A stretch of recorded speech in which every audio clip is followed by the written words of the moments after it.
तो हाजिर खान साहब, लेकिन हमने देखा किस तरीके से मुस्लिम पक्ष की तरफ से इसका विरोध किया गया। अच्छा, जब अदालत की तरफ से ये कह दिया गया कि साहब तहखाने का भी सर्वे होगा, बैरिकेडिंग के पीछे भी वीडियोग्राफी होगी, अगर कहीं ताला लगा है, चाबी नहीं है तो ताला तोड़कर भी सर्वे किया जाएगा। आप लोग पहुंच गए सर सुप्रीम कोर्ट, वहां दरवाजा खटखटा दिया, क्यों? क्या सच सामने नहीं आने देना चाहता मुस्लिम पक्ष? मैडम, सबसे पहले आपकी बात का जो सच पर आप कह रही हैं कि सच को सच तो कहने वाले मिल जाते हैं लोग बहुत, सच को सच तो कहने वाले मिल जाते हैं लोग बहुत, और सच्चाई का साथ निभाना सबके बस की बात नहीं। दुनिया में सबसे ज़्यादा सच शराब खाने में शराब पीकर बोला जाता है मैडम, और दुनिया में सबसे ज़्यादा झूठ अदालतों में पवित्र किताबों पे हाथ रखकर बोला जाता है। ये हमारा दौर चल रहा है। मैं ये कहूँगा कि हिंदुस्तान में हुक्मरानी मुसलमानों ने की 850 साल, और जैसे आज हमारे 75 साल 195 साल अंग्रेज़ों ने की, और 75 साल से हमारे देश में हमारे हिंदू भाई कर रहे हैं। तो जो हुक्मरां होते हैं उनकी जिम्मेदारी बनती है कि जो वहाँ रहने वाले हैं उनकी चीज़ों की देख रेख करें, उनकी जान की माल की।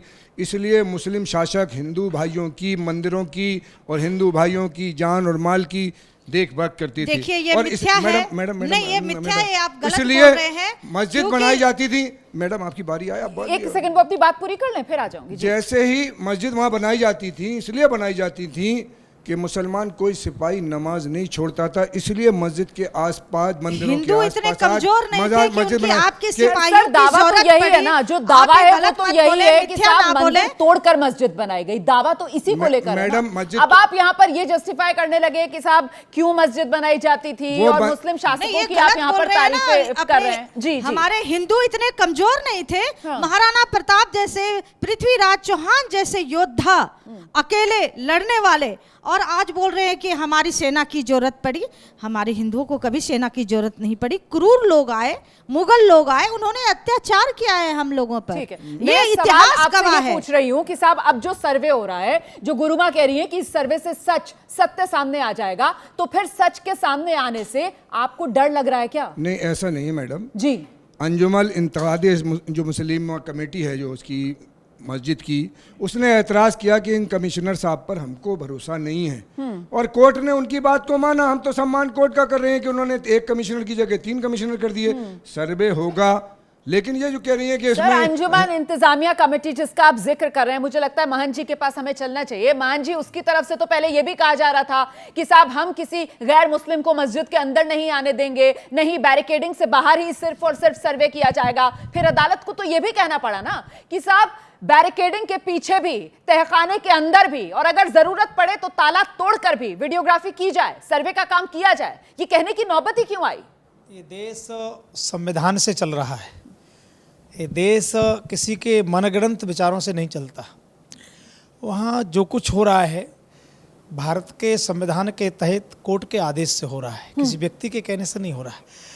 और मुझे लगता है कि पूर्व में ही उनको सहयोग करना चाहिए था, तो शायद कोर्ट इतना कठोर निर्णय नहीं लेता। एक बात, जो कमिश्नर पहले तय किए गए थे उन्होंने अपना काम ही शुरू नहीं किया, उससे पहले लोगों ने संदेह व्यक्त कर दिया।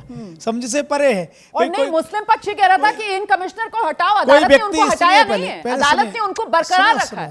पहले कोई व्यक्ति काम करे, उसके बाद आप उसका निरीक्षण परीक्षण कर सकते हैं कि सही है कि गलत है। काम ही शुरू जब नहीं हुआ था, एक बात। तीसरी बात, इतना विरोध करने की आवश्यकता क्या है? सब जानते हैं, ये मैं नहीं कह रहा हूँ, अभी भी कहा गया कि 1669 में औरंगजेब ने स्पष्ट आदेश दिया, कुछ मंदिर को समाप्त कर दिया। उससे पहले 3 बार वहाँ मंदिर तोड़ा गया। 3 बार। सुन तो लीजिए, मैं बीच में, हाँ सुन तो लीजिए, मैं बीच में, आप जानते हैं मैं बीच में प्रयास करता हूँ कि किसी के बीच में न बोलूँ, और ऐसी आशा भी करता हूँ। हाँ, ये वो तथ्य भी हैं, मेरे पास तो अभी नहीं है पर तथ्य हैं। आप कहेंगे तो तथ्य प्राप्त हो जाएंगे, आदेश के तथ्य हैं, वो प्राप्त हो जाएंगे। और आदेश देकर के मंदिर तोड़वाए गए। कारण क्या था कि मुझे लगता है कि कभी उस समय के जो मुगल थे, मैं फिर कह रहा हूं कि आज जो यहाँ मुसलमान हैं उनसे हमें कोई द्वेष नहीं है जी, कोई उनसे परेशानी नहीं। कोई हमारे अपने स्वजन हैं, मेरे अपने बंधु हैं, वो भारतीय हैं। जो भी उस समय परिस्थिति रही होंगी, पूजा पद्धति बदली, परंतु जो लोग आए थे, जिन्होंने यहाँ शासन किया, वो भारतीय नहीं थे, वो हमारे बंधु नहीं हो सकते। वो स्पष्ट लुटेरे थे। उन्होंने जो कुछ किया, अतिक्रमण किया, अत्याचार किया, पापाचार किया, तलवार की नोक पर। राजेश ने तलवार की नोक पर गर्दन काट करके, छोटे छोटे बच्चों को दीवार में चढ़ करके, माताओं के बच्चे छड़ा करके भाले पर उछालेगा इस देश में। ऐसी घटनाएं घटी, ऐसे अत्याचार पापाचार करके हमारे अपने बंधुओं को बेबस कर दिया धर्मांतर करने के लिए। उन्हें नहीं पता था कि आगे भविष्य में इस देश का हिंदू मुसलमान संविधान पे इतना विश्वास करेगा कि पुनः वो परिस्थिति पैदा हो जाएगी। मैं सबसे प्रार्थना करना चाहता हूं जी। कि परेशान होने की जरूरत नहीं है, ठीक है। जो कुछ सत्य होगा वही निकलेगा। बिल्कुल। भाई कैमरा किसी को देख कर नहीं बोलता है हाँ। कि हिंदू है कि मुसलमान है। हाँ। इसका हिंदू होगा तो ऐसा फोटो आएगा, मुसलमान है तो ऐसी फोटो, शीशे के आगे जो जैसा खड़ा होगा वैसा दिखाई देगा। एबीपी न्यूज आपको रखे आगे।